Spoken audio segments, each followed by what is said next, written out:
ఇంతకు ముందు రోజుల్లో మన పెద్దలు అరిసెలని, లడ్డూలని అలా ఏదో ఒక రూపంలో వీటిని తీసుకుంటూ ఆరోగ్యంగా ఉండేవారు. అలాగే ఔషధాల తయారీలో కూడా వీటిని ఉపయోగించేవారు. ఎందుకంటే మన శరీరానికి మేలు చేసే ఎన్నో పోషకాలు, ఔషధ గుణాలు ఇందులో ఉన్నాయి కాబట్టే. ఇన్ని విలువలు ఉన్నాయని తెలిసి తెలియక చిన్నవే కదా అని చిన్న చూపు చూస్తూ మనం అందరం వాటి గురించి ఆలోచించడమే మానేసాం. అవేంటా అని ఇప్పుడు ఆలోచిస్తున్నారా? మనందరికీ బాగానే తెలిసినటువంటి నువ్వులు చూడ్డానికి చిన్నగా కనిపించిన అవి మనకి చేసే మేలు మాత్రం మామూలుగా లేదండోయ్. అవేంటో ఒక్కసారి చూసేద్దామా? 50 గ్రాముల నువ్వుల్లో 5 గ్రాముల ఫైబర్ లభిస్తుంది. అది మన జీర్ణ వ్యవస్థకు ఎంతో ఉపయోగపడుతుంది. మరియు గుండె జబ్బులు, పలు రకాల క్యాన్సర్లు, టైప్ 2 డయాబెటీస్ వంటి రోగాలు మన దరికి కూడా రావు. శరీరానికి అవసరమైనటువంటి ప్రోటీన్స్ కూడా పుష్కలంగా లభిస్తాయి.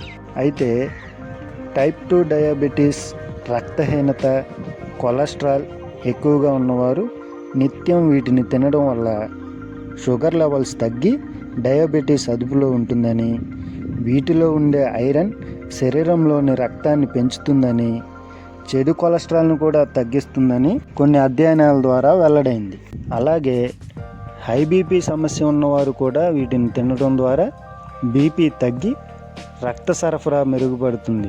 ఇంకో విషయం ఏంటంటే, నువ్వులను తిన్నా లేదా నువ్వుల నూనె రాసుకున్నా ఎలాంటి నొప్పులైనా తగ్గిపోతాయనే విషయం అందరికీ తెలియకపోవచ్చు. వీటిలో ఉండే యాంటీ ఇన్ఫ్లమేటరీ గుణాలే ఈ నొప్పులన్నీ తగ్గిస్తాయి. నువ్వులు తినడం వల్ల మన శరీరానికి కావాల్సిన B1, B3, B6 విటమిన్లు కూడా అందుతాయి. వీటిల్లో అధికంగా లభించే యాంటీ ఆక్సిడెంట్ల వల్ల రోగనిరోధక శక్తి కూడా పెరుగుతుంది. అలాగే థైరాయిడ్ సమస్య ఉన్నవారికి ఉపయోగపడే సెలీనియం, కాపర్, జింకులు వల్ల థైరాయిడ్ గ్రంథి పనితీరు బేసిక్గా ఉంటుంది. చివరగా వీటికి ఉన్న ప్రత్యేకత ఏంటో తెలుసా? వీటిని ఏ విధంగానైనా తీసుకోవచ్చు. వేపుకొని తినొచ్చు, టిఫిన్లో కలుపుకొని తినొచ్చు, అన్నంలో లేదా బెల్లంతో లడ్డూల్లా చేసుకొని పెరుగులో, సలాడ్స్లో కూడా కలుపుకోవచ్చు.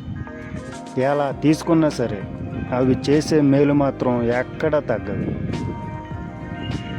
అలాంటి నువ్వులను మనం ప్రతిరోజు ఆహారంలో భాగంగా చేసుకొని తింటుంటే ఎంతో ఆరోగ్యంగా ఉంటాం. ఈ వీడియోకి అయితే ఇంతే ఫ్రెండ్స్. ఈ వీడియో నచ్చితే లైక్ చేయండి, షేర్ చేయండి, కుదిరితే సబ్స్క్రైబ్ కూడా చేసుకోండి.